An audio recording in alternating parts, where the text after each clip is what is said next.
Attention please. This upload is only for educational purpose. No intention to infringe copyrights. Learning English with subtitles. GPITRAL. GPITRAL. Definitely a must-see. Follow us.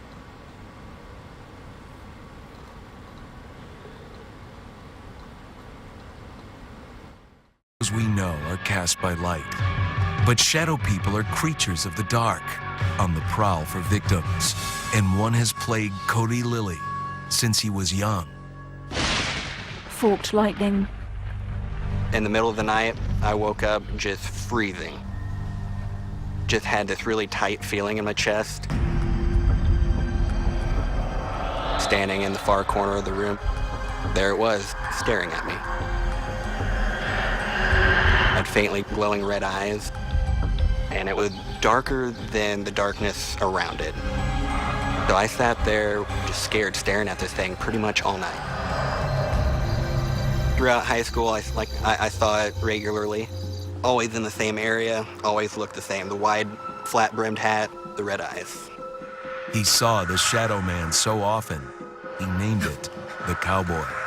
There's a type of shadow person called the Hat Man who is wearing a fedora of all things. I've talked to many people who've encountered that over and over and over, and it's got to be the same thing. By the late 1990s, the internet was awash with reports of shadow people. Message boards filled with hundreds of witnesses and dozens of variations.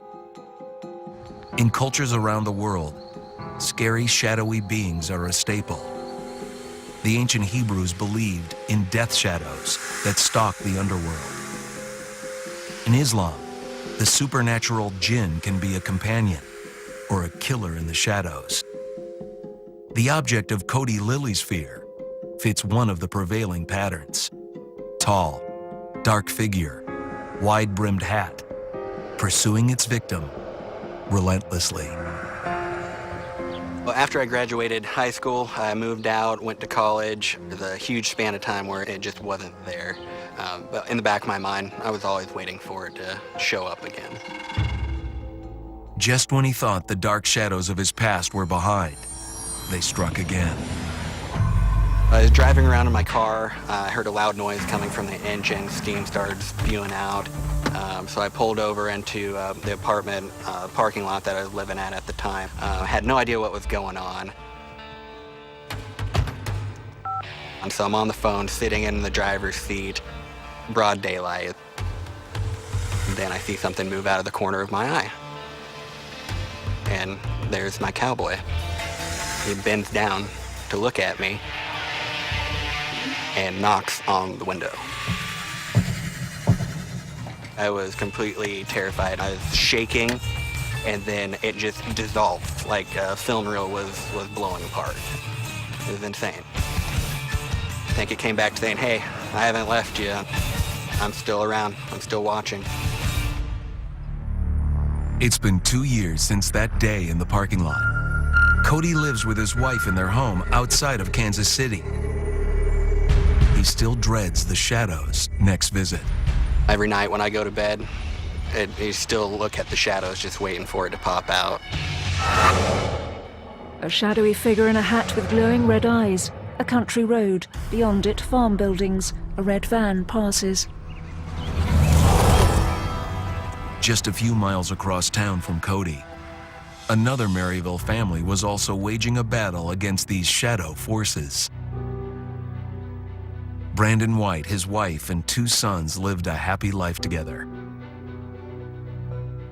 When Travis was 9 years old, Dad, where are my video games? the family moved to an old Victorian house just outside of town. We lived out in the middle of nowhere. You could see the stars. It was that far away from the glow of society.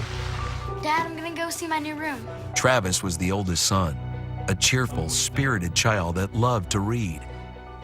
He was a really good kid. People loved him. He was outgoing, funny, intelligent, and just smart as a whip. Inside this big house on the prairie, the shadows were gathering. A shadowy figure watches the house.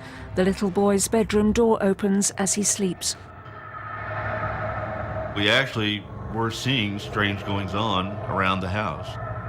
Just things that we couldn't explain, just by saying it's an old house.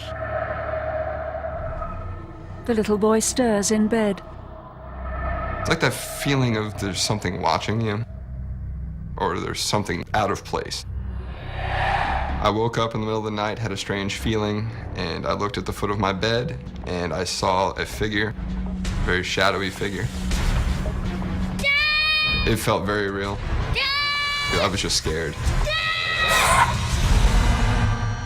Monsters and mysteries.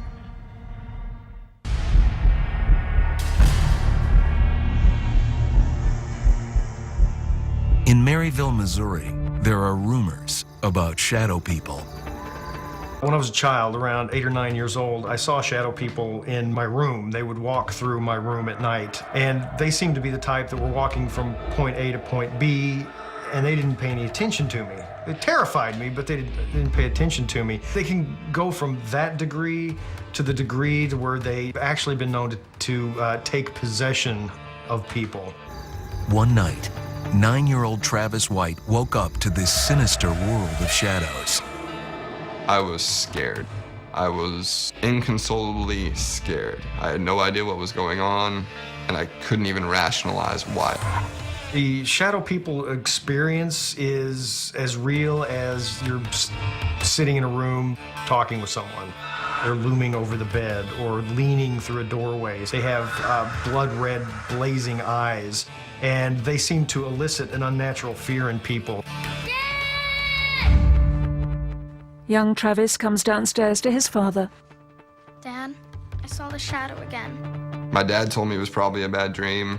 He did the whole father, make sure there was nothing in the closet or under the bed, and told me to go back to sleep. Travis's father thought it was just a bad dream, until his own horror story began.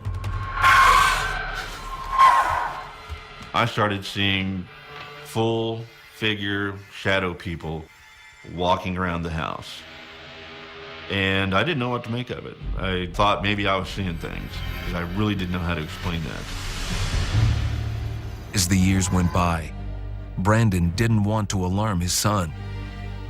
Little did he know, Travis was only barely holding the shadows at bay. Everything seemed to be going well. I was considering going into a seminary. I had a girlfriend. I had a lot of things that I was looking forward to.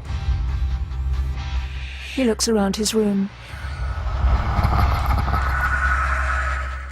Sitting on his bed reading, he looks around. In the back of my mind, I kept thinking, it's going to show up again. Sunset over farmland, a combine harvester, a dark rain-soaked street. Eventually, the shadow monster stepped into the light.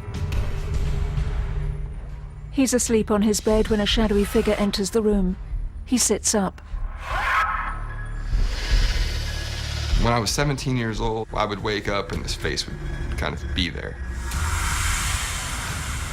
And that started happening more and more frequently to the point where it was almost nightly. The shadow had taken a step closer, revealing its awful face. It's when people can see them straight on when it gets really scary. What I saw had a dark, blood red colored face, very scarred. It looked like it had been burnt. Its eyes were black. Its nose was very obviously broken. It was bent out of shape. The face was very disfigured. He suddenly stops screaming. And then there was the voice. It was telling me to do things. The face told me to cut people out of my life. Told me to ignore my family, to ignore my girlfriend, to ignore my best friends. And when that didn't work, the face started telling me to hurt them. Travis was losing control, the shadow taking over. I definitely felt fear for the safety of the people I cared about. Finally, one night, Travis knew he was at the crossroads. He arrives home in the dark and gets out of his car. It was frightening. Watch this person that you've known his whole life turn into somebody completely different. It's scary. I saw the shadow again. He told me to kill you.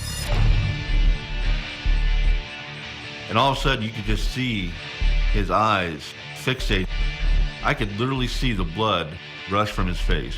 He became pale. And he started shaking. Off in the distance, I see this shadowy figure. And I could actually see two dark figures standing there. One of them was just the faintest orange glow where his face should be. That really freaked me out. You know, this is the part in the horror movies where you do something stupid and get yourself killed. I shouldn't have done this, but I turned around and I was just angry. You're not welcome here! You know, this is my son. Go away! Brandon unleashed all his fury at the dark monster that had tormented his son. And I told them to go away, and they did. The shadows disappear. And in that moment, the shadows blasted through the trees. The cloudy night sky, he sits on the porch in the dark.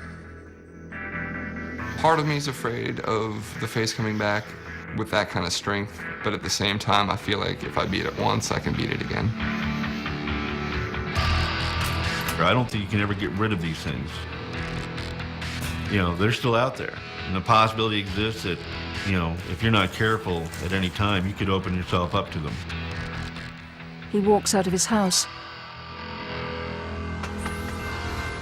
A train in a rural area. Far from the dark shadows of Maryville, across state lines into Iowa, sits a small prairie town with a supernatural history all its own. Caption, Van Meter visitor. When you think of rural Iowa, you probably picture Van Meter. A couple main streets, less than 1,000 people wandering around.